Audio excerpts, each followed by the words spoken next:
आज का जो टॉपिक है वो डेटाबेस एसक्यूएल से रिलेटेड है।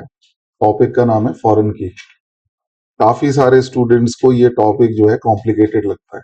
आपने अभी तक जितनी कीज पढ़ी हैं उनमें आपने बेसिक जो है नॉट नल की पढ़ लिया, राइट? इनको कंस्ट्रेंट्स बोलते हैं। यूनिक पढ़ लिया,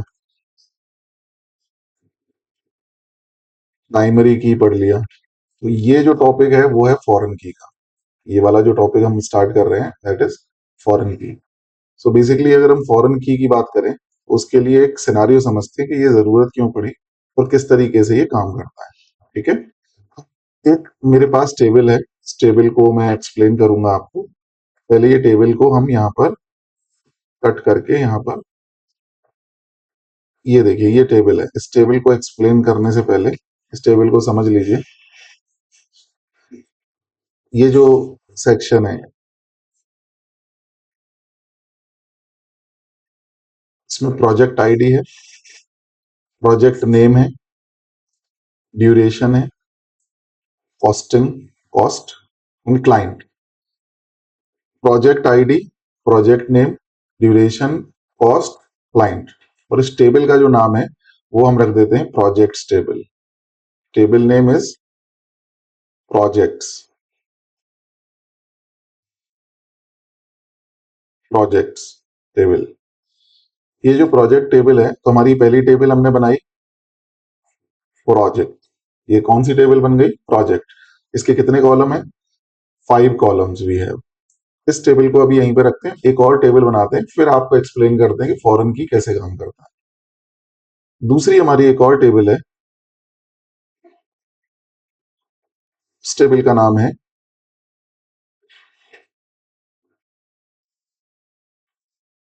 ये देखिए ये टेबल है।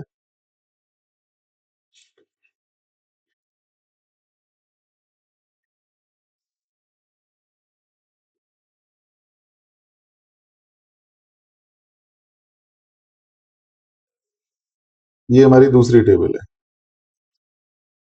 टेबल के अंदर जो कॉलम्स हैं वो डिस्कस करते हैं।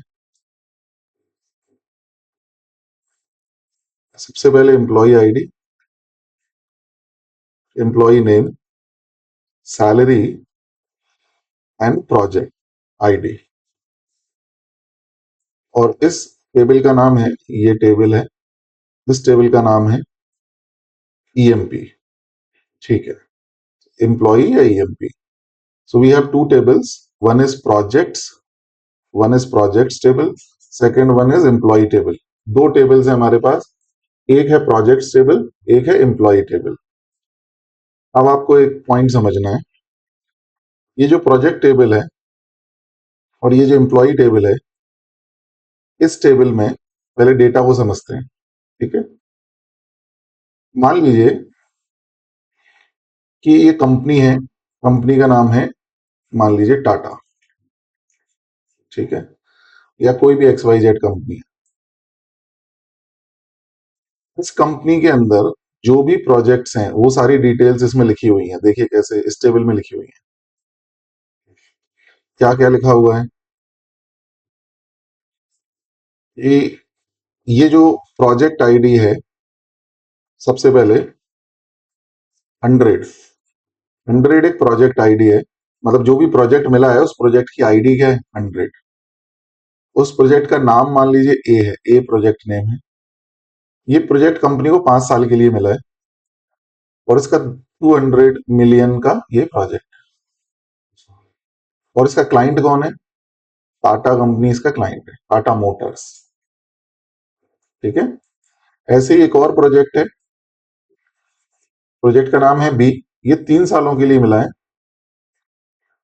150 मिलियन का प्रोजेक्ट है। और एक बैंक है डीबीएस, वो बैंक उसका क्लाइंट है, तो क्लाइंट का नाम है डीबीएस। एक और प्रोजेक्ट है, प्रोजेक्ट का नाम है सी। ये 4 सालों के लिए कंपनी को मिला है और कॉस्टिंग इसकी कितनी है? काफी बड़ा प्रोजेक्ट है, 300 मिलियन। और ये लार्सन एंड टर्बो एल एन टी कंपनी है, वो उसका क्लाइंट है। Okay, so we have this kind of table. अब बात आती है, ये प्रोजेक्ट्स जब कंपनी को मिलते हैं तो कंपनी क्या करती है? हायर करती है लोगों को। ये प्रोजेक्ट मिलेंगे तो कौन करेगा प्रोजेक्ट? अभी तो कंपनी में हायरिंग चालू होती है कि भाई नया प्रोजेक्ट आ गया, अब हमें 200 लोगों की जरूरत है, 500 लोगों की जरूरत है। तो ये तो प्रोजेक्ट टेबल है जिसमें प्रोजेक्ट की डिटेल है। जो दूसरी जो टेबल है उसमें एम्प्लॉय भर्ती होंगे और एम्प्लॉय की डिटेल उनमें भर्ती होगी, मतलब एंटर होगी। समझ गए ना? समझ गए? पॉइंट क्लियर है? तो हमने क्या किया, एक टेबल बनाई। उस टेबल में सबसे पहले हायरिंग चालू करी। मान लो 15 अगस्त के बाद, 2026 के बाद ये सब प्रोजेक्ट मिले और इनकी हायरिंग चालू होनी है। सबसे पहले मैंने, मान लीजिए अमन को हायर किया। अमन का एम्प्लॉय आईडी दे दिया 1। ठीक है? एक कोई कंसल्टेंसी है, वो हायरिंग कर रही है, तो उसने एम्प्लॉय आईडी अमन अमन को दे दिया 1, नाम दे दिया अमन।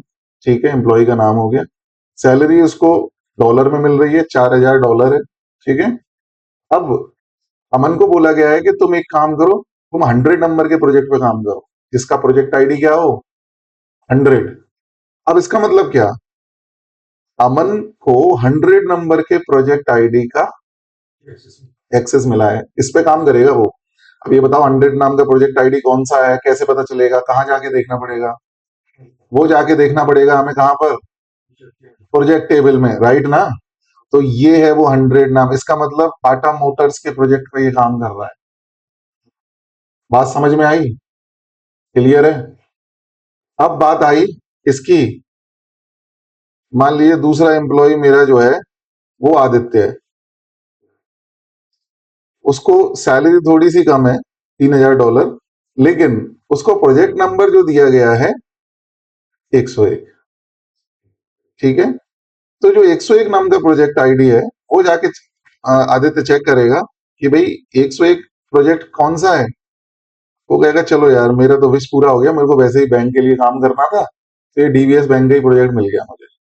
बहुत बढ़िया। अब क्या हुआ, एक और एम्प्लॉय जिसने अप्लाई किया था, सुमन। अब इसको सैलरी बहुत ज्यादा दे दी गई, $5000, पर इसको प्रोजेक्ट नंबर मिल गया 999।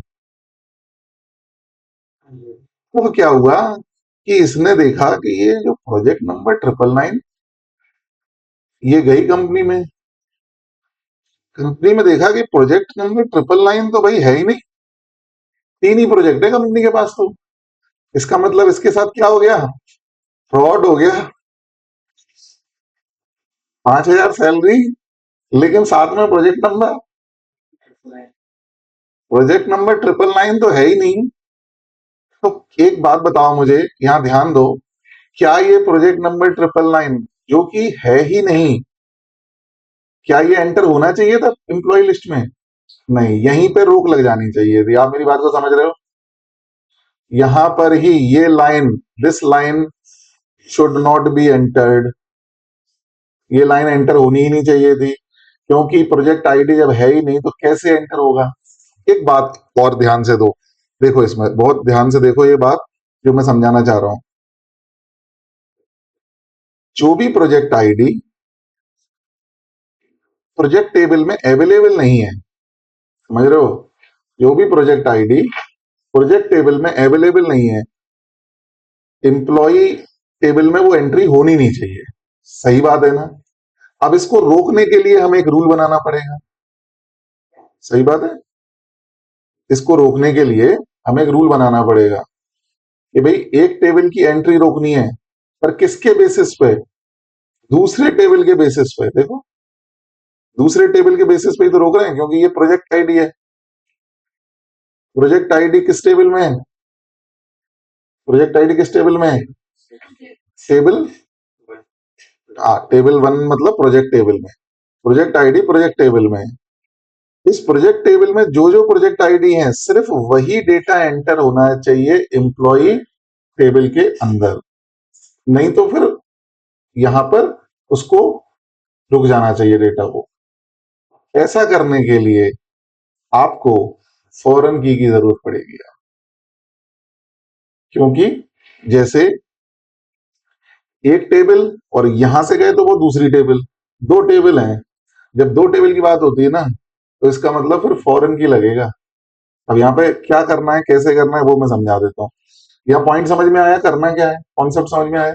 अब देखो इतना सिंपल सा लॉजिक है। अब यहाँ पे थ्योरी पढ़ो। थ्योरी, फॉरेन की is used to establish the relationship between two tables। इन दोनों के बीच में कोई रिलेशनशिप स्टेब्लिश अगर करनी है जिससे कि कोई चीज को एंट्री करें तो दूसरे में रुक जाए या चला जाए, डिपेंड करे, उसके हिसाब से अगर देखना है तो, है ना, ध्यान से देखो।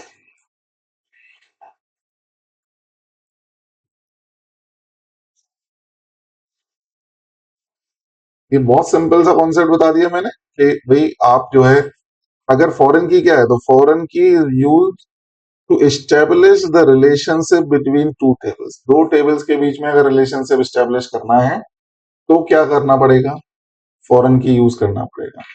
कैसे, देखते हैं।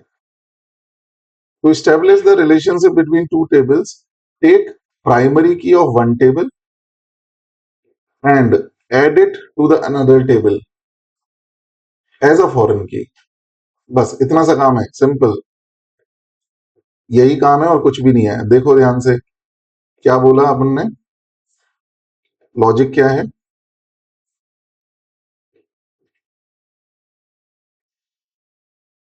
तो ये पॉइंट डिस्कस कर रहे हैं फिर से। To establish the relationship between two table, हमको करना क्या होगा, एक टेबल दूसरी टेबल, दो टेबल्स के बीच में रिलेशनशिप बनाना है तो क्या करना होगा, take a primary key of one table. तो एक टेबल का मैं क्या अपन को लेना पड़ेगा, प्राइमरी की। मान लो जो भी प्रोजेक्ट आईडी है वो हमारा प्राइमरी की है, तो take the primary key of one table and इसी को ले जाके दूसरी टेबल में फॉरेन की बना दो। जैसे आप इंडिया में हो, इसी को मैं तुम्हें ले जाके यूके में डाल दूं तो तुम क्या बन जाओगे, विदेश में चले जाओगे ना फिर। विदेश में तो फॉरेन की हो गई ना, दूसरी टेबल में जाके क्या हो गया। हाँ, तो फिर वही है कि यहां पर वो प्राइमरी की थी, ठीक है, अब वहां पे जाके फॉरेन की बन गई दूसरी टेबल में जाके। तो ये लिखा हुआ है, another table as a foreign key, declare with the reference constraint. यहां पर ये चीज बनाने के लिए आपको रेफरेंस कंस्ट्रेंट लगाना पड़ेगा। कंस्ट्रेंट मतलब वही चीज, ठीक है। अब बताओ, यहां तक कोई प्रॉब्लम मेरी ख्याल से नहीं होगी, मैंने आपको बहुत ही स्पेसिफाइड करके समझा दिया, इजीएस्ट वे में समझा दिया। अब हमको क्या करना है, हमको जो एक टेबल बनानी है, यहां तक क्लियर हो गया होगा आपको। एक चीज और है, अब इसमें होता क्या है, जो आप वैल्यू एंटर करोगे किसमें, फॉरेन की कॉलम में, पहले चलो हम समझ लेते हैं, टेबल बना लेते हैं। तो हम जो है सबसे पहले जाते हैं अपने SSMS पे, ठीक है, ये हमारा स्टूडियो है, यूज जंतर मंतर, हाँ, ये हमारा डेटाबेस था और इसमें हम सबसे पहली टेबल बना रहे हैं। टेबल का नाम है, ये लीजिए, एक छोटा सा कोड है।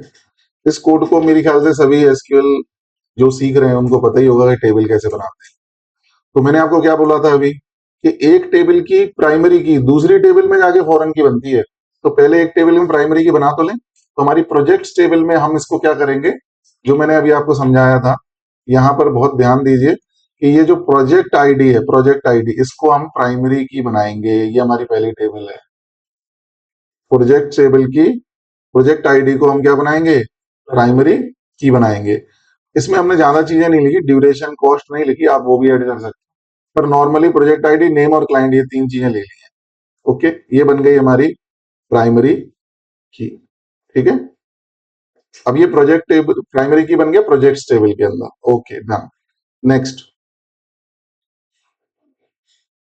तो इसमें डेटा डाल दें जरा, जिससे कि हमारे को ये डेटा इसमें डिस्प्ले कर लेते हैं। फिर ये हमारा डेटा आ गया और ये हमारी select star from projects table, run कीजिए और देखिए ये हमारे पास दो डेटा है। इज दैट क्लियर, यहां तक कोई डाउट नहीं होगा ना आपको। अभी आगे बढ़ते हैं। अब हमको कौन सी टेबल बनानी है, दूसरी टेबल बनानी है, दूसरी टेबल। दूसरी टेबल किसकी बनाएंगे अब, एम्प्लॉय की। चलो, प्रोजेक्ट तो आ गए कंपनी पे, टाटा मोटर्स का, एक बैंक का है, पर अभी हम टेबल एम्प्लॉय तो हायर करें, तो उसके लिए हमने दूसरी टेबल बनाई है, एम्प्लॉय। चलो करते हैं।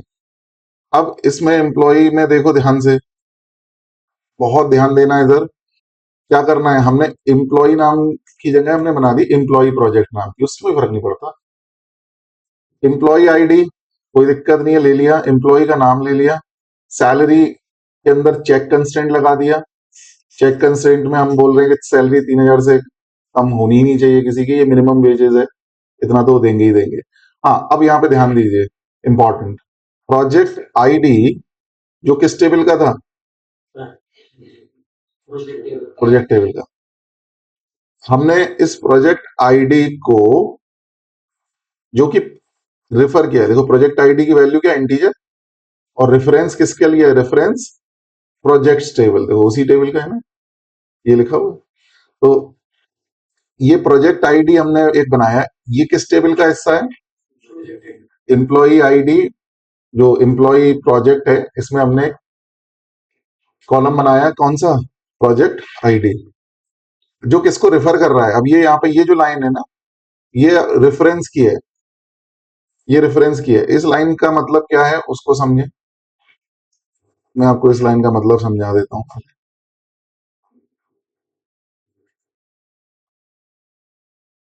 ध्यान दीजिए, ये लाइन क्या बोल रही है, ये लाइन बोल रही है कि ये जो प्रोजेक्ट आईडी है, ये प्रोजेक्ट आईडी को कौन रेफर कर रहा है, प्रोजेक्ट्स टेबल के प्रोजेक्ट आईडी कॉलम से रेफर हो रही है। ये टेबल है और ये उसके अंदर कॉलम है, तो ये यही तो हमारा, यहां से ही तो रेफर हो रहा है कौन, इसलिए यहाँ पे फॉरेन की बना रहे हैं, रेफरेंस करना जरूरी है। जब तक दूसरा देश वीजा नहीं देगा ना, तब तक आप विदेश में नहीं आ सकते, पता है ना ये तो जब तक इसको रेफर नहीं करेंगे फॉरेन की बनेगी ही नहीं, इसको रेफर करवाना पड़ेगा ना, सही बात है कि नहीं, तभी तो ये फॉरेन की कहलाएगी। तो यहाँ पर क्या करना है आपको, सिंपल कॉन्सेप्ट है। तो ये फॉरेन की हमने बना ली, और यहाँ पे हमने इसको एग्जीक्यूट कर लिया, और ये जो प्रोजेक्ट आईडी है, it behave like a foreign key, it behave like a foreign key. इसका मतलब क्या हुआ, इसका मतलब हुआ ये कि जो हमारा एम्प्लॉय आईडी है ना, एम्प्लॉय आईडी, ये जो है वो एज अ फॉरेन की बन गया। और ये फॉरेन की कहाँ से आया है ये, हाँ, एक टेबल का, अब देखो अब वही बात सामने आ गई ना, कि प्रोजेक्ट टेबल का जो प्राइमरी की है वो एम्प्लॉय टेबल में फॉरेन की तरह काम करेगा। ये फॉरेन की यहाँ पे नहीं, एम्प्लॉय आईडी नहीं, ये प्रोजेक्ट आईडी, ये है फॉरेन की, समझ गए ना, देखो ध्यान से, प्रोजेक्ट टेबल का जो प्रोजेक्ट आईडी जो प्राइमरी की है, वो वही प्रोजेक्ट आईडी यहाँ फॉरेन की बन गया। इज दैट क्लियर, कोई डाउट, एम्प्लॉय आईडी इसका प्राइमरी की है, उससे कोई लेना देना नहीं। Okay done. अब होगा क्या, क्योंकि ये फॉरेन की है तो ये चेक करेगा कि जो प्राइमरी की के अंदर वैल्यूज हैं, सिर्फ वही वैल्यूज आप इस फॉरेन की में डाल सकते हो। क्लियर है, प्राइमरी की में जो वैल्यूज हैं, जैसे project number 100, project number 101, project number 102, वही वैल्यू आप किसमें डाल सकते हो, फॉरेन की में डाल सकते हो।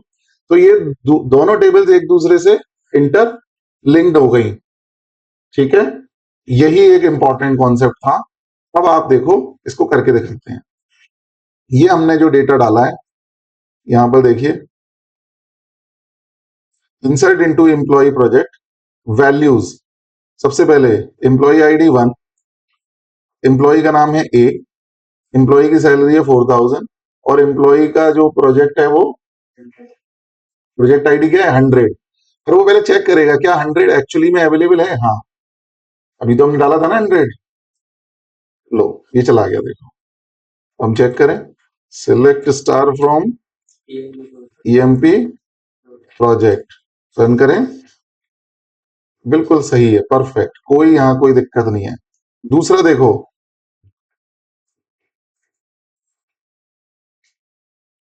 ये जाएगा क्या, क्यों नहीं जाएगा, ये इसलिए नहीं जाएगा क्योंकि 999, 999 जो है वो प्रोजेक्ट आईडी हमारे प्रोजेक्ट टेबल में नहीं है।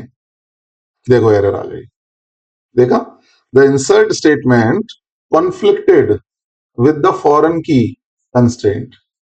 सो this is one of the most important key. ये इतने आसान में तरीके से समझा दी है आप, लेकिन बच्चों कॉम्प्लिकेटेड बहुत लगती है, इसलिए मैंने इसका फिर वीडियो बना दिया. अभी आप जो है इसको एक बार नहीं कई बार चेक कर सकते हो आसानी से. समझ में आया ना बात? अब मैं दूसरा डेटा निकाल के दिखाता हूं आपको. एक और डेटा था 101, है ना, सी, और ये 3, और ये 5000. कोई दिक्कत नहीं है, ये देखो चला गया. ये जाएगा क्योंकि वो डेटा उसमें अवेलेबल. ये पॉइंट्स आपको सारे समझ में आ गए. क्या इंपॉर्टेंट चीज ये भी है, क्या नल डाल सकते हैं क्या? नल और चेक कर लेते हैं एक बार. तो नल डाल सकते हैं क्या? हाँ, नल डाल सकते हैं बिल्कुल. Null is possible to enter. ठीक है, null is possible to enter. यहां पे देखो फॉरेन की के अंदर नल डाल सकते हैं.